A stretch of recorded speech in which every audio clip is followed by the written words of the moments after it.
보겠습니다. 그래서 거기 이제 151쪽을 보세요. 151쪽을 보시면 이 아이러니가 나와요. 아이러니는 다 이제 우리말로 하면 반어라는 뜻이에요. 반어. 이게 펜으로 쓰면 막 안 돼가지고 이게 잘 되나? 반어가 나오는데 이 아이러니를 이제 이야기합니다. 아이러니.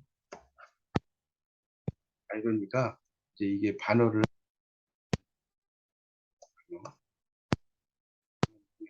반어가 아이러니거든요. 자, 그래서 자, 이 아이러니는 거기 이제 위에는 여러분이 읽어보시고요. 거기 그 151쪽이 세 번째 단락을 보세요. 151쪽이 세 번째 단락에 보면 본래부터 쭉 밑줄 치세요. 진술 방식을 가리키는데 여기까지. 본래부터 진술 방식을 가리키는데 이렇게 나왔죠.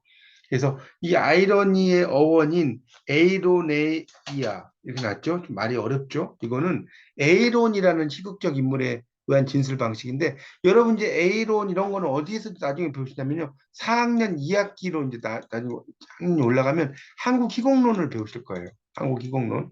한국 희곡론에 대해서 이제 공부를 하면 자세히 나옵니다. 이 에이론이라는 게 뭔지.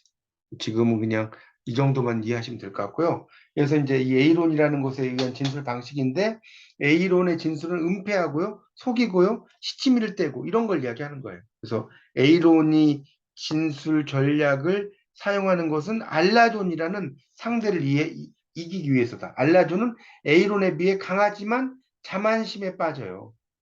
그래서 실제로 우둔한 인물을 가리킨다는 거예요. 반면에 알라존에 비해 상대적으로 약하지만 그 뭡니까 영리한 A론. 그러니까 여러분 이게 헷갈리시면 톰과 제리라고 하는 예전에 그 만화 영화 있었죠. 거기 보면 고양이하고 그 뭡니까 쥐 역할 하잖아요. 그래서 고양이가 되게 강하지만 결국 쥐한테 막 당하죠. 그걸 생각을 하시면 될 것 같습니다. 우리가 톰과 제리 나오는 이 고양이와 쥐를 생각하시면 이게 이제 어떤 게 A론이고 어떤 게 이제 알라존인지를 알 것입니다. 그래서 이제 보통 그렇게 정리를 하시면 될 것 같고요. 자, 그 다음에 자 여기 좀 지우고 또 설명드리겠습니다. 그 다음 단락에 보면 그런 의미에서 최초의 A론으로 언급되는 사람이 자, 이 가로를 긋으세요. 이거 시험에 단골맨입니다. 여기 소크라테스 나오는 거 있죠? 소크라테스. 여기다 가로 묶어놓고 여기 뭐가 들어가느냐? 이 문제 정말 잘 나오는 문제예요. 그래서 이 소크라테스는 무지를 가장한 채 상대방에게 접근하여 엉뚱해 보이는 질문을 이렇게 던져요. 그리고 의문을 제기해요. 그래서 상대방이 결국에는 그 자신의 무지를 고백하고 스스로 깨닫도록 만들죠. 그러니까 여러분이 그 너 자신을 알라라는 말 있잖아요. 이 너 자신을 알라가 소크라테스가 한 말로 알고 계시는데 너 자신을 알라는 소크라테스의 말이 아닙니다. 이거 참고로 알려드릴게요. 이 너 자신을 알라는 소크라테스 말이 아니고 누구의 말이냐면 델포이 신전에 있었던 말이에요. 델포이 신전 이렇게 써놓으세요. 델포이 신전. 델포이 신전에 있었던 말이 바로 너 자신을 알라예요. 그걸 소크라테스가 했는데 사람들은 이게 소크라테스 말인 줄 아는데 아니에요. 소크라테스의 말이. 하여튼 그래서 소크라테스는 이제 무지를 고백하도록 만들었다는 거죠. 그런 거 알아두시고 넘기세요. 자, 그 다음 이제 이 아이러니에서 자 넘기세요. 다음 페이지입니다. 152쪽이에요. 그래서 이제 그 위에는 여러분이 좀 읽어보시고 다섯째 줄 정도부터 보겠습니다. 자, 152페이지에 다섯 번째 줄부터 볼게요. 자, 152페이지. 거기 이제 보면 이제 그 152쪽입니다. 아이러니는 일상적으로 인식하지 못한 역설적 진리를 드러내기 위한 전략으로 사용됐다. 이처럼 진리는 역설에 있고 아이러니를 통해서 드러난다. 이게 뭐냐? 여기 밑줄 쫙 치세요. 낭만적 아이러니다. 낭만적 아이러니. 자, 일단 1번이라고 써보세요. 1번 낭만적 아이러니. 그 다음에 그 밑에 숨겼던 역설적 진리가 아이러니를 통해 드러나는 순간 반전, 자 반전이 나오죠. 일어나는 현상도 주목해야 한다. 자, 152쪽에 지금 두 번째 단락을 보고 있습니다. 반전의 요인은 일상적인 사건의 외부에 있는 게 아니고 일상적인 사건 내부에 잠복해 있어요. 일정한 시기에 겉으로 드러나요. 자, 그래서 극에서 사용돼. 자, 이거는 극적 아이러니 2번이라고 써놓으세요. 극적 아이러니 있죠? 그 152페이지의 두 번째 단락의 마지막 줄에 극적 아이러니 밑줄 치고 2번입니다. 자, 그 다음에 그 다음 단락에 보면 18세기 이전까지 아이러니는 에이로니와 같은 수사학적 진술의 형식으로 간주되었다. 뭐 여러 가지 나오죠. 비꼼에서 말하기 이처럼 수사학, 자, 수사학 아이러니 있죠. 밑줄 짝. 수사학에서 아이러니. 그리고 또 밑줄 더 치세요. 표면적 의미와부터 가리킨다까지. 이렇게. 무슨 말 이해가죠? 그러니까 수사학에서 아이러니는 표면적인 의미와 실제적인 의미가 서로 달라서 이중성을 드러내는 다양한 전략, 전술을 가리킨다. 아까 수사학은 뭐라고 그랬습니까? 제가 웅변술이라고 그랬죠. 웅변술, 레토릭. 수사학은 이 범죄를 수사하는 게 아니에요. 웅변술. 제가 대학원 다닐 때 이제 수사학 이라는 과목을 가지고 한 학기를 공부를 했는데 수사학과 관련돼서 이렇게 이제 뭡니까 인터넷에 이렇게 검색을 해봤어요. 수사학 이러니까 얘가 이제 수사학을 잘 모르니까 어떤 수사를 찾으세요? 이렇게 나오더라고요. 그 수사가 아닌데. 그러니까 이 인터넷도 그걸 이해를 잘 못하더라고요. 하여튼 수사학은 웅변수를 의미한다. 자, 152쪽에 보시면 거기 이제 하나, 둘, 셋, 네 번째 단락이네요. 이 수사적 진술로 축소된 아이러니의 의미를 확장한 게 낭만주의자다. 낭만주의자. 그래서 이제 낭만주의자는 이분법적이에요. 거기 셋째 줄 보세요. 주관과 객관, 현상과 본질, 현실과 이상, 구체와 추상, 성과 속 이런 걸 다 뭐라고 하냐면 이분법이라고 그래요. 이분법. 이렇게 써보세요. 거기다가. 이분법. 뭐 밤과 낮, 남자와 여자 이게 다 이분법적인 구성인 거예요. 이분법. 이게 구조주의에서 이제 그렇게 쓰는 거거든요. 이분법적인 구조. 이렇게 이제 볼 수가 있습니다. 그렇게 한다. 자, 넘어가 볼게요. 153쪽. 153쪽입니다. 자, 153쪽에서는 낭만적 아이러니의 관점에서 보면 두 번째 단락이요. 우리가 살고 있는 세계는 양면성이 있다는 거예요. 그렇죠? 그래서 이제 그 밑에 보면 넷째 줄에 윌리엄 브레이크 나올 거예요. 밑줄 쫙. 그래서 것이다까지. 네 줄. 윌리엄 브레이크부터 것이다. 여러분, 윌리엄 브레이크를 가지고 학사 논문을 쓴 사람이 누구냐? 이렇게 물어보면 누굴까요? 옥천에 있어, 옥천에. 정지용입니다, 정지용. 이 정지용이 일본의 이제 동지사대 영문과를 나왔는데 이 정지용의 학사 논문이 윌리엄 브레이크에 있어서의 시의 특징이에요.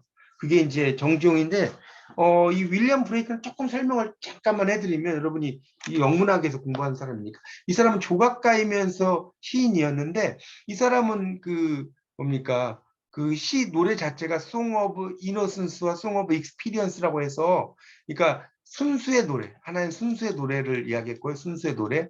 또 하나는 경험의 노래를 이야기했어요. 경험의 노래. 자, 누가? 윌리엄 브레이크가. 순수의 노래와 경험의 노래를 이야기했어요. 잘 보세요. 자, 정지용이, 자, 이거는 영문학을 전공하지 않으면 알 수 없는 이야기인데, 제가 잠깐만 해드리면, 정지용의 시를 보면 농촌 이야기도 나오고, 도시 이야기도 나와요. 맞죠? 이 카페 프랑스 같은 상당히 도시적이잖아요. 그게 왜 그러냐면 이 윌리엄 브레이크의 순수의 노래가 바로 농촌의 이야기예요. 그리고 윌리엄 브레이크의 시에서 경험의 노래가 도시의 이야기예요. 그래서 결국은 정지용은 이렇게 윌리엄 브레이크를 가지고 논문을 쓰다 보니까 이 윌리엄 브레이크의 시의 특징인 순수의 노래와 경험의 노래에 영향을 받은 거예요. 이게 이제 국문학에서는 그런 이야기가 안 나옵니다. 안 나오는데 여러분이 참고로 알아두시면 좋겠습니다. 하여튼 그래서 이 윌리엄 브레이크는 한 알의 모래 아래서 거대한 우주를 보려고 했고 낭만주의 화가들은 풍경을 그리더라도 무한한 것이 드러나는 유한한 풍경을 선호했다는 거예요. 그러니까 세상의 진리가 표면적인 것과는 좀 더 반대적인 것이 있다라는 것을 어떤 그림 속에서 이야기하려고 했다. 뭐 그런 이야기겠죠. 자, 그 다음에 그 마지막 단락입니다. 마지막 단락. 신비평의 대가 리처즈는, 아예 리처즈는, 자, 거기 아이러니를 이야기하는데, 자, 좀 밑줄 좀 치세요. 시의 역사를 아이러니를 배제하는 시, 즉, 배제의 시에서 아이러니를 포함하는 시, 포괄의 시에 유행하는 과정으로 설명했다. 그러니까 아이러니가 빠진 게 배제의 시고, 아이러니가 들어간 게 포괄의 시단 말이에요. 자, 여기까지 이해가죠? 그러니까 아이러니가 배제된 시는 표면에 드러난 의미로 충분하다. 맞죠? 아이러니가 배제돼 버렸으니까. 반면 넘기세요. 아이러니를 포함한 시는 표면에 드러난 의미로 만족할 수 없다는 거예요. 그렇죠? 그래서 시의 의미도 복합적이다. 그러니까 전자가 뭐예요? 아이러니가 배제된 시란 뜻이에요. 산문적 언어 용법에 가깝다면 후자. 아이러니가 포함된 시는 시적 언어 용법에 충실한 것이다. 여기도 전자에다 동그라미 치시고요.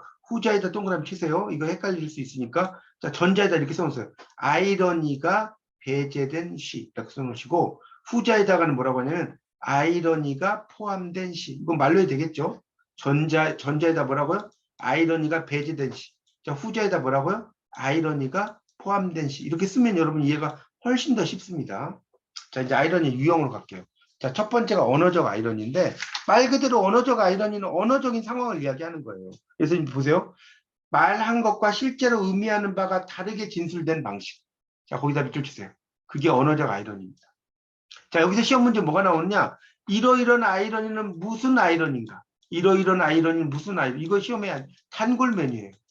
그러니까 예를 들어서 자, 가장 일반적인 정의에 해당하는 것으로 아이러니에 말한 것과 실제 의미하는 바가 다르게 진술된 방식을 나타내는 아이러니를 무슨 아이러니라고 하는가? 1번 언어적 아이러니, 2번 극적 아이러니, 3번 뭐 구조적 아이러니, 이런 식으로 시험이 나온단 말이에요. 4번 수사적 아이러니.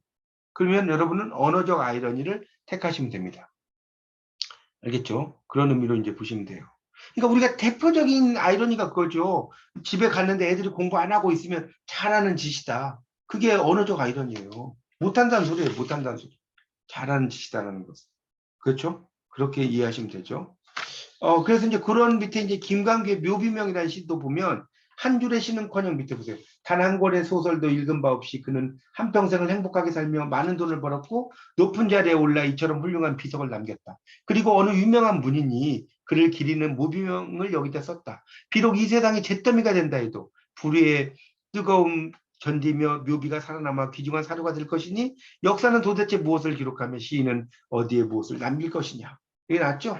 그래서 여기 보면 문인과 역사가의 사회적 지위는 높다고 할 수가 없다는 거예요. 그렇죠? 문인과 사회적 넷째 줄에 있죠. 경제적 풍요와 세속적 명예를 기준으로 볼 때 약자라는 거예요. 그러니까 A론이에요. A론. 아까 나왔죠? 근데 A론은 훌륭한 비석을 남긴 알라존을 대상으로 찬사를 바치고 있다. 그의 삶은 행복했고 비석은 훌륭하다. 그러나 이러한 찬사의 어조 뒤에는 자 여기다 밑줄 치세요. 이게 중요해요. 어조 뒤에는 그들 삶에 빌붙어서 묘비명을 작성해주는 유명한 문인에 대한 경멸의 어조가 담겨 있다. 자, 여기다 밑줄 치세요. 그래서 행복, 훌륭, 유명, 귀중이라는 언어는 과장됐다. 반대로 해석될 여지가 있다. 이게 언어적 아이러니의 정수를 이야기한다는 거예요. 그렇게 이해를 하시면 됩니다. 그러니까 누가 묘비명을 써준 사람들이 뭐 묘비명 써달라 그러면 묘비명이 뭐 몇백만 원 들 거 아닙니까? 그러니까 묘비명을 써준 사람은 이 사람이 별 볼 일 없는 신이라고 해도 막 멋지게 써준다는 거예요. 막 글도 써주고 묘비도 맞춰주고 뭐 이렇게 하지만 실질적으로 이것을 그대로 읽으면 안 되고 이 속에는 그렇게 멋지다, 행복하다, 훌륭하다라는 것의 정반대다. 뭐 그런 이야기예요. 이게 바로 김광규의 묘비명입니다. 아시겠죠? 그래서 밑에 나오잖아요. 이 시를 통해 언어적 아이러니 하이 분류에 풍자가 포함된 것을 상기할 수 있다. 왜 반대로 이야기하니까. 세타이어. 풍자는 어리석음, 악덕, 부조리한 사회현실을 폭로한다. 이렇게 나왔죠? 자, 그 다음에 이제 극적 아이러니. 넘겨보세요. 156쪽. 자, 156쪽의 극적 아이러니는 자, 156쪽입니다. 자, 이 156쪽에 나오는 극적 아이러니는 이꼴에 갖고 써놓으세요. 이건 뭐라고 하냐면 상황적 아이러니와 같아요. 자, 같은 말 상황적 아이러니라고 필기하세요. 극적 아이러니 이꼴 상황적 아이러니. 상황을 나타낸다는 거죠. 상황적 아이러니니까. 그래서 자 여기 보면 극적 아이러니는 비극이나 희극에 사용되는데 주인공이 기대한 것과 그에게 실제로 이루어진 것 사이의 차이에서 긴장감이 와요. 특히 주인공은 자신이 처한 상황을 알지 못하지만 작가와 독자는 알 수 있어. 그게 대표적인 게 오이디푸스 왕이에요. 이 소포클레스의. 그럼 오디푸스라는 말 자체가 오이디푸스란 말 있잖아요. 이게 그 어떤 뜻인지 혹시 아세요? 이게 부푼 발이라는 뜻이에요. 부푼 발. 부풀어 오른 발. 이 푸스라는 게 발을 의미하고요. 오이디라는 게 부풀어 오르다는 뜻입니다. 영어로 이제 하면 OEDIPUS거든요. 오이디푸스라는 게. 그래서 푸스가 뭘 의미한다? 발. 오이디라는 게 뭐예요? 부풀다. 그래서 왜 부푼 발이냐면 오이디푸스가 자기의 죄를 막 이제 회개하다가 떨어져요. 그래서 가시에 발이 찔려요. 그래서 결국 발이 퉁퉁 막 붓게 되거든요. 거기서 나온 게 오이디푸스예요. 하여튼 그런데 이 오디푸스는 아시다시피 아버지를 죽이고 어머니와 결혼할 운명이라는 예언을 피하려고 했지만 아버지 라이오스 왕을 죽이고 어머니와 결혼해버려요. 그런 게 나오거든요. 그러니까 그거를 뭡니까? 등장인물은 알지 못해. 처음에. 근데 그것을 보는 관객들은 알고 있다는 거예요. 그게 바로 극적 아이러니다. 이 말이에요. 그래서 이 비극적 아이러니를 통해서 이제 그 고지된 운명이 지금 세 번째 단락이에요. A론에 해당하고 주인공은 알라존에 산다는 거죠. 그 운명을 알지 못해. 이런 걸 이야기한 거고. 그 다음에 현진건의 운수 좋은 날 또 나왔어. 이거 계속 나왔던 거잖아요. 운수가 막 좋은데 아내가 죽는 이야기 아닙니까? 이거 보면 김첨지 나오잖아요. 부인이 가지 말라고 그랬는데 오늘따라 운수가 좋아가지고 엄청나게 돈을 좀 벌잖아요. 그래서 설렁탕을 사가지고 집에 가야 되는데 계속 머뭇거리죠. 아내의 죽음을 예감했다는 거거든요. 그런 것을 이제 이야기를 하는 거죠. 그래서 이 여기에 보면 결말에서 김첨지가 기대했던 것과 실제로 일어난 일 사이에 차이가 발생을 하는 거죠. 그렇죠? 그러니까 우리가 행운이 있는데 결국 행운이 없는 거죠. 아내가 죽었으니까. 그렇지 않나? 예, 그런 드라마나 이런 것 속에서 나타나는 아이러니를 우리가 극적 아이러니고 아까 이야기했죠. 극적 아이러니를 뭐와 같다? 상황적 아이러니. 상황의라고 써놨는데 상황적 같은 말입니다. 아이러니를 한다. 그렇게 이야기했고요. 자, 그 다음에 장정일의 아파트 묘지라는 시가 있어요. 뭐 흘린 듯이 끌린 듯이 따라갔네. 그녀의 그 아름다운 다리를 해가지고 쭉 나오거든요. 내용을. 그래서 이제 쭉 하여튼 시는 지금 시간이 없으니까 여러분 읽어보세요. 자, 158쪽을 보면 158쪽입니다. 평범한 직장인으로 설정된 화자가 대낮에 그녀의 희고 아름다운 다리를 따라 나서요. 그는 일상의 굴레에서 벗어난 점심시간이 벌써 끝난 것도 사무실로 돌아갈 일도 잊은 채 따라가요. 이 상황이 몽환적이라는 것은 대낮에 꿈길인 듯 따라갔다고 나와요. 그러니까 화자는 그녀를 따라감으로써 도시의 생족을 벗어나기를 바랐을 것이다. 그러나 어느 순간 그의 상황은 꿈이 아니라 현실이다. 화자는 일상에서 벗어난 공간으로 들어선 게 아니라 그녀를 따라 일상의 한가운데로 돌아온 것이다. 그녀가 사는 아파트가 자신이 살고 있는 현실 공간이다. 화자는 도시의 생족에서 벗어났다고 생각했지만 벗어나지 못하고 다시 생족으로 돌아온 것이다. 나오죠. 그러나 다른 한편으로는 자, 거기 이제 좀 밑줄 좀 치세요. 158쪽에 두 번째 단락의 첫째 줄. 자신이 살고 있는 공동묘지부터 변한다까지 밑줄. 그래서 자신이 살고 있는 공동묘지 같은 변두리 아파트 단지가 그녀의 존재를 통해 꿈길처럼 변해요. 그러니까 결국은 이 말은 뭐냐면 거기다 필기를 들면 그의 이 사람의 일상이 그의 일상이 뭘로 바뀝니까? 비현실적 공간으로 바뀌는 거예요. 비현실적. 현실적이 아니죠. 비현실적 그런 공간으로 돌변한다. 이렇게 필기를 하시면 좋겠습니다. 그의 일상이 뭐로 바뀌어요? 비현실적인 공간으로 돌변하는 것. 이것을 이제 나타나는 거라는 겁니다. 그래서 그렇게 이제 정리를 하시면 됩니다. 그래서 이제 결국은 아파트로 들어서면서도 아파트라는 걸 알아차리지 못할 정도로 다른 공간으로 변형된 것이다. 이런 식으로 나오죠. 그래서 이제 일상과 비일상을 바라보는 어떤 이야기 이런 것을 나타내는 것이다. 자, 마지막에 이제 구조적 아이러니라는 게 있어요. 구조적 아이러니는 자, 문학작품 거기 158쪽입니다. 아이러니의 원리가 작용을 하는데 신비평에서 좋은 시의 조건인데 자, 그래서 이제 그 아이러니가 포함된 게 포가리시라는 건 아까 이야기했고요. 159쪽 보세요. 칸트는 그것을 숭고미를 통해서 설명하고 있다. 여러분, 숭고미라는 말의 뜻이 뭐냐면요. 숭고미가 뭔지 아세요? 고상한 걸 숭상한다는 뜻이에요. 그러니까 숭고미라는 말은 뭐냐면 고상한 것을 숭상하는 아름다움. 이게 숭고미예요. 숭고미란 말 많이 쓰는데 숭고미가 뭐냐고 물으면 잘 몰라요. 고상한 것을 숭상하는 아름다움. 자, 이게 뭐다? 숭고미다. 그런데 이 숭고미는 고통과 쾌락을 경험하게 해준다는 거예요. 유한인 존재인 인간은 거대한 자연 앞에서 이제 이런 두려움과 매혹의 감정, 우리 경외란 말 하지 않습니까? 공경하면서도 두려워하잖아요. 경외란 말이 그런 뜻이거든요. 그런 거와 비슷한 거죠. 자, 그러면서 대표적인 게 뭐냐? 진달래꽃이 나와요. 여러분, 진달래꽃을 모르면 간첩이죠. 그런데 뭐 시는 넘어가고요. 이 작품의 하자는 이별을 앞두고 있는 상태죠. 이별을 앞둔 하자는 겉으로는 고이 보내드리겠다고 했지만 실질적으로는 대못을 콕콕 찔러받고 가십시오라는 뜻이라는 거예요. 그러니까 여성의 어떤 화법이죠. 그러니까 겉으로는 이야기를 했지만 그게 아니라는 거예요. 그게 아니라는. 그걸 이야기하는 거거든요. 그래서 여기 보면 꽃을 뿌리겠다라고 했지만 그 꽃을 뿌린다는 게 아니라는 거예요. 영변의 약속. 오물을 뿌려버리겠다는 거예요. 오물을 뿌려버리겠다. 넘겨보세요. 160쪽. 그래서 가시는 걸음마다 첫째 줄 꽃을 뿌리는 행위는 연인이 떠날 수 없을 거라는 기대감의 표현이다. 마지막 연에서 죽어도 아니 눈물 흘리겠다는 것은 눈물을 팡팡 흘리겠다는 소리예요. 안 흘린다는 뜻이 아니고. 이런 식으로 여성의 어떤 그 특유의 그런 구조적인 표현을 이야기를 하고 있다는 거예요. 그러니까 표면적으로는 거기 그 160쪽에 하나, 둘, 셋, 넷, 여섯째 줄부터 밑줄 칠까요?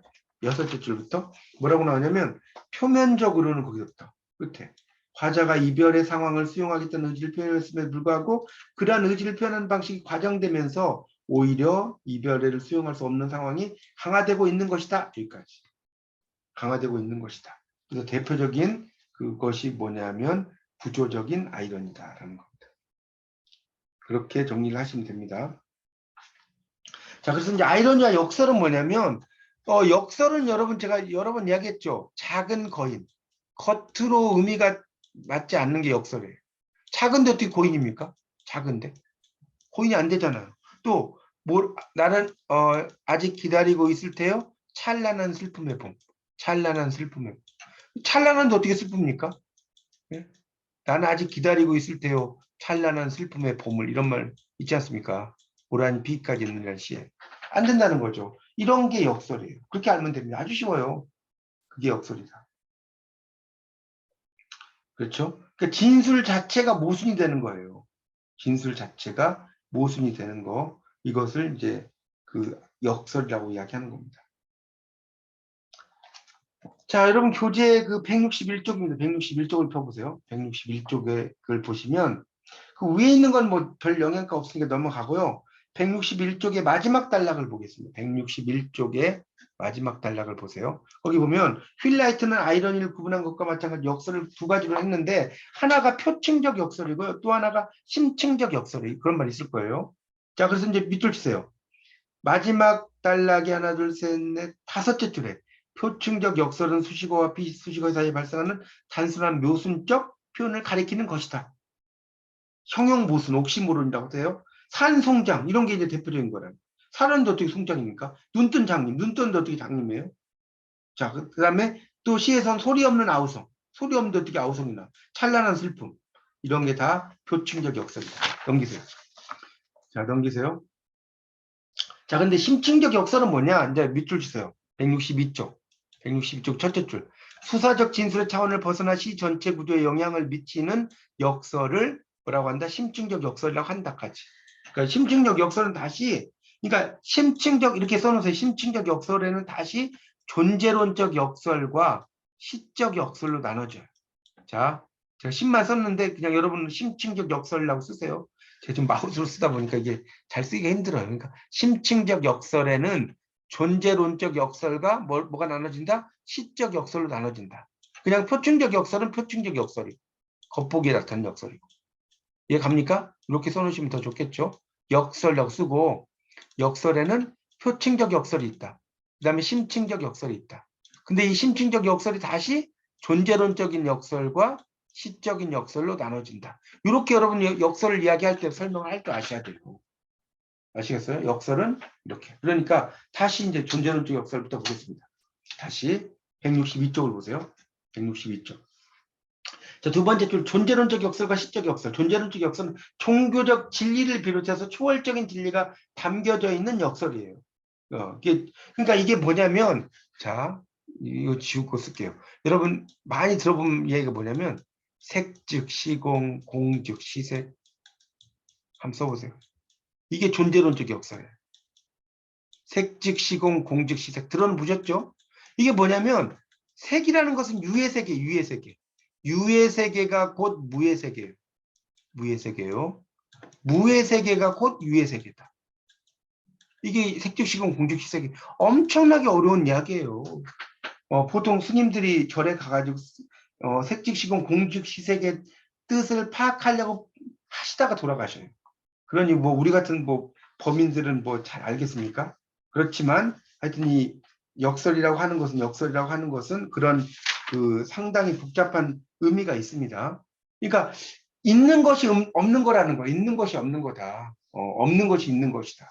우리가 그 예를 들면 이런 거잖아요. 정말 내가 부유하고 이렇게 막 뭐 살 게 막 다 있고 한다고 하더라도 내가 행복한 건 아니잖아요.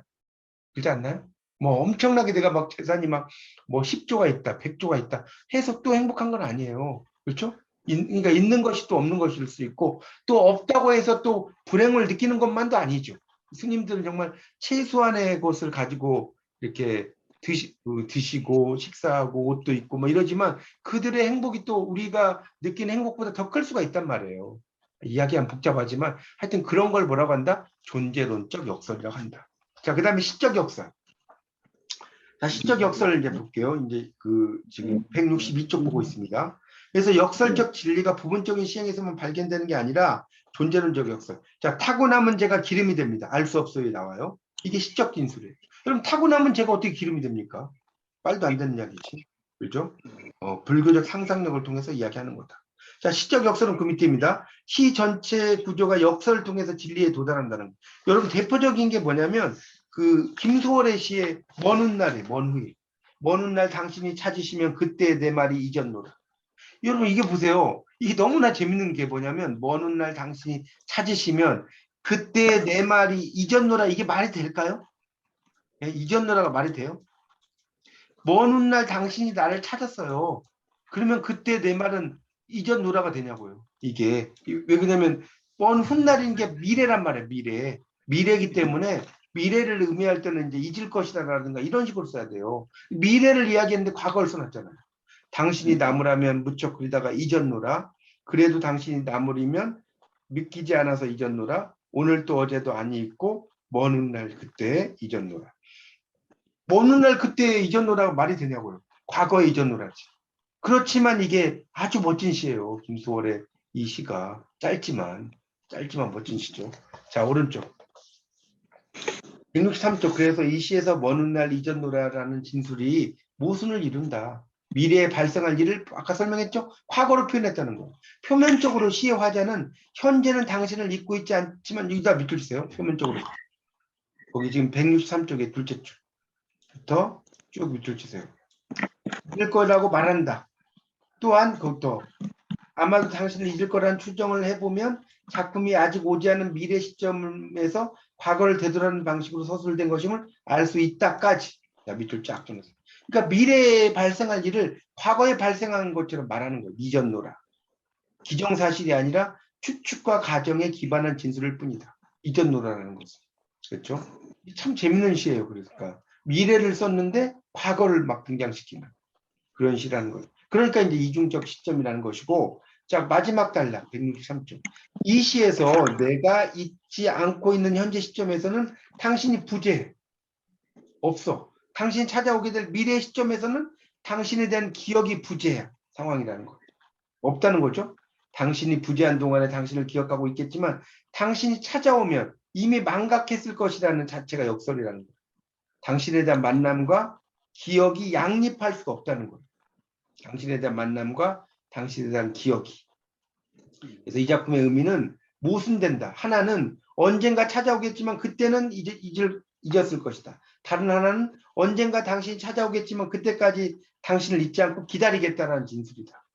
그래서 미래 시제를 보면 전자 해석이 가능하고 현재 시제를 중심으로 보면 후자의 해석도 가능하다. 그러니까 참 재밌는 시죠. 당신이 훗날 찾아오면 나는 이미 당신이 잊어버렸다라는 뜻도 있지만 나는 당신을 잊어버렸다라고 했지만 잊어버리지 않고 계속해서 당신을 기다리고 있다라는 뜻도 있다는 거예요. 이 시가. 그래서 상당히 두 가지의 어떤 의미의 병존하는 그런 해석으로 이 시를 볼 수 있다. 이런 이야기입니다. 그러니까 이 시적 진술은 그 김소월의 시에서 주로 나타나는 특징이다라고 여러분이 이해하시면 될 것 같습니다.